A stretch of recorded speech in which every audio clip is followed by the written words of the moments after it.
अस्सलाम वालेकुम स्टूडेंट्स, आज हम बात करेंगे नॉन पोलर कोवलेंट बॉन्ड्स की। अगर कोवलेंट बॉन्ड सिमिलर एटम के दरमियान बने तो इसको होमो एटम्स कहते हैं। शेयर्ड पेयर ऑफ इलेक्ट्रॉन्स दोनों एटम के दरमियान इक्वली अट्रैक्ट करते हैं तो इस टाइप के बॉन्ड को नॉन पोलर कोवलेंट बॉन्ड कहते हैं। ठीक है, अब ऐसे बॉन्ड जो इक्वली शेयरिंग करते हैं दोनों एटम्स के दरमियान में, ऐसे बॉन्ड जो दोनों एटम्स के दरमियान में इक्वली शेयरिंग करते हैं, इस टाइप के बॉन्ड को प्योर कोवलेंट बॉन्ड कहते हैं। ठीक है, तो हम एग्जांपल्स यहाँ पर देख लेते हैं हाइड्रोजन की और क्लोरीन की। ठीक है, पहले हाइड्रोजन के एग्जांपल को डिस्कस कर लेते हैं कि यहाँ पर देखिए हम हाइड्रोजन के एटम्स दो बने हुए हैं। ठीक है, हाइड्रोजन के एटम को डिस्कस कर देते हैं क्योंकि हाइड्रोजन के पास एक इलेक्ट्रॉन होता है तो इसके एक ही इलेक्ट्रॉन के आउटरमोस्ट शेल में रिवॉल्व करता है। ठीक है, इसके सेंटर में पॉजिटिव चार्ज होता है due to the presence of one proton. ठीक है, दूसरे हाइड्रोजन के पास ये देखें रेड सिस को शो किया हुआ है इसके इलेक्ट्रॉन्स को, इसके पास भी एक ही इलेक्ट्रॉन है और एक प्रोटॉन है। ठीक है, अब ये क्या करेंगे, दोनों इसका जो पॉजिटिव पार्ट है इस वाले हाइड्रोजन का पॉजिटिव जो है वो प्रोटॉन्स जो है वो इसके इलेक्ट्रॉन्स को अट्रैक्ट करेगा और इसका इलेक्ट्रॉन जो है इसके पॉजिटिव को अट्रैक्ट करेगा। ठीक है, जब ये दोनों अपोजिट चार्जेस एक दूसरे को अट्रैक्ट करेंगे तो फिर यहाँ पर इनके दरमियान में कोवलेंट बॉन्ड जो है वो शेयरिंग होगी और कोवलेंट बॉन्ड जो है वो डेवलप होगा। ठीक है, like this one hydrogen molecules बन जाएगा इस टाइम जब ये दोनों इलेक्ट्रॉन्स जो हैं इक्वली शेयरिंग करेंगे। ठीक है, और दोनों जो हैं ना ही ये दोनों इलेक्ट्रॉन्स कम्प्लीटली इस हाइड्रोजन के पास जाएंगे और ना ही ये दोनों इलेक्ट्रॉन्स कम्प्लीटली इस हाइड्रोजन के पास जाएंगे, म्यूचुअल शेयरिंग रखेंगे ये और हाइड्रोजन मॉलिक्यूल्स जो है वो बनेगा।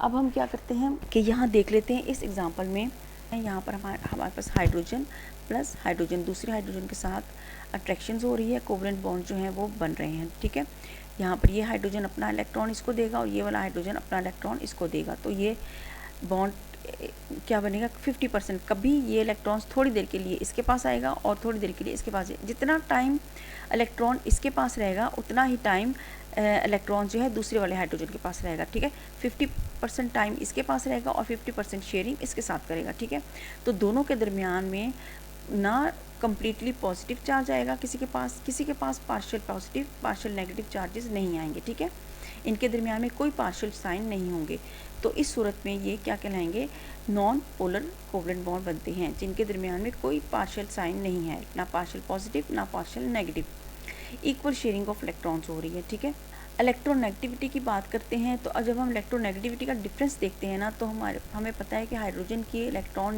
नेगेटिविटी होती है 2.1 माइनस 2.1 करेंगे तो हमारे पास आ जाएगा 0।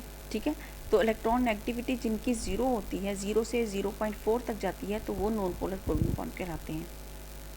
क्लोरीन के एग्जाम्पल को डिस्कस कर लेते हैं। यहाँ पर क्लोरीन बनाया हुआ है, क्लोरीन में भी क्या है, इसके आउटरमोस्ट शेल में 7 इलेक्ट्रॉन्स होते हैं। ठीक है, अब इसको अपना एक इलेक्ट्रॉन चाहिए अपना ऑक्टेट कंप्लीट करने के लिए, तो ये क्या करेगा, दूसरे क्लोरीन से एक इलेक्ट्रॉन लेगा तो अपना ऑक्टेट कंप्लीट करेगा, उतनी ही देर में पहले वाला क्लोरीन जो है वो उससे इलेक्ट्रॉन लेगा और अपना ऑक्टेट कंप्लीट करेगा, तो ये म्यूचुअल शेयरिंग ऑफ इलेक्ट्रॉन्स होगी, इक्वल शेयरिंग करेंगे ये। ठीक है, ना ये इलेक्ट्रॉन्स जो है ये अपना कम्प्लीटली इसको दे देगा ज़्यादा देर के लिए, ना ही इसको देगा, दोनों के दरमियान में जो इलेक्ट्रॉनिक क्लाउड्स बनेंगे वो सेम बनेंगे। ठीक है, जितना इलेक्ट्रॉनिक क्लाउड जो है वो एक एटम क्लोरीन के पास बनेगा उतना ही दूसरे के पास बनेगा, तो इस तरह दोनों के दरमियान में इक्वली शेयरिंग होगी इलेक्ट्रॉन्स की।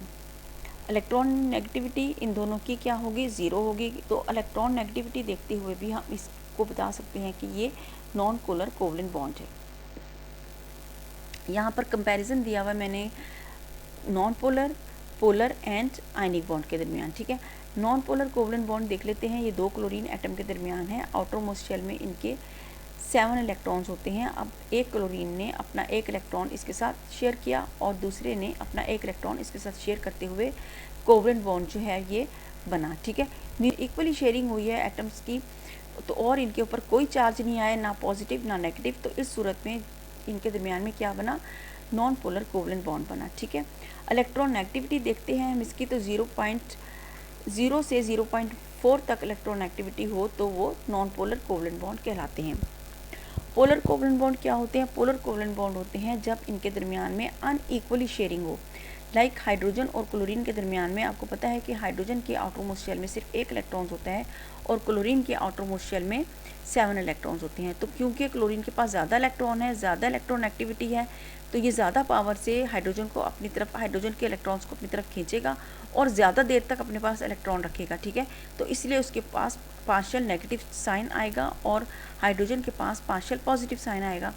तो इस सूरत में जो बॉन्ड बनता है वो पोलर कोवलेंट बॉन्ड बनता है। और इलेक्ट्रॉन एक्टिविटी है जब हम इसकी देखते हैं तो 0.4 से 2 तक हो इलेक्ट्रॉन एक्टिविटी, तो फिर वो पोलर कोवलेंट बॉन्ड कहलाते हैं। ठीक है, आयनिक बॉन्ड में क्या होता है? आयनिक बॉन्ड में कंप्लीटली ट्रांसफर ऑफ इलेक्ट्रॉन्स होता है। सोडियम के पास बाहर वाली शेल में सिर्फ 1 इलेक्ट्रॉन्स होता है और क्लोरीन के पास 7 इलेक्ट्रॉन्स होते हैं। अब क्लोरीन ने क्या करना है कि हाइड्रोजन के 1 इलेक्ट्रॉन को अपनी तरफ अट्रैक्ट कर लेगा, क्योंकि इसके पास ज़्यादा इलेक्ट्रॉन्स हैं, ज़्यादा इलेक्ट्रॉन एक्टिविटी है, ज़्यादा पावर से इलेक्ट्रॉन को अपनी तरफ खींच लेगा और कम्प्लीटली ट्रांसफ़र हो जाएगा। ठीक है, सोडियम के पास पावर कम है, सिर्फ 1 इलेक्ट्रॉन है, तो वो ईजिली अपना 1 इलेक्ट्रॉन जो है वो लूज़ कर देगा और क्लोरीन को दे देगा। इस सूरत में क्या होगा? सोडियम के पास पॉजिटिव चार्ज और क्लोरीन के पास नेगेटिव चार्ज आ जाएगा। तो ये पार्शली नहीं होंगे। ठीक है, ये कम्प्लीटली ट्रांसफ़र ऑफ इलेक्ट्रॉन्स होंगे और इनके ऊपर कम्प्लीटली पॉजिटिव चार्ज और कम्प्लीटली नेगेटिव चार्ज आ जाएगा। ठीक है, तो इस सूरत में इनके दरमियान में आयनिक बॉन्ड बनते हैं। इलेक्ट्रॉन नेगेटिविटी जब इनकी बात करते हैं तो इलेक्ट्रॉन नेगेटिविटी जो है वो मोर देन 2 होती है। तो ऐसे बॉन्ड जिनके इलेक्ट्रॉन नेगेटिविटी मोर देन 2 हो वो आयनिक बॉन्ड कहलाते हैं। ठीक है।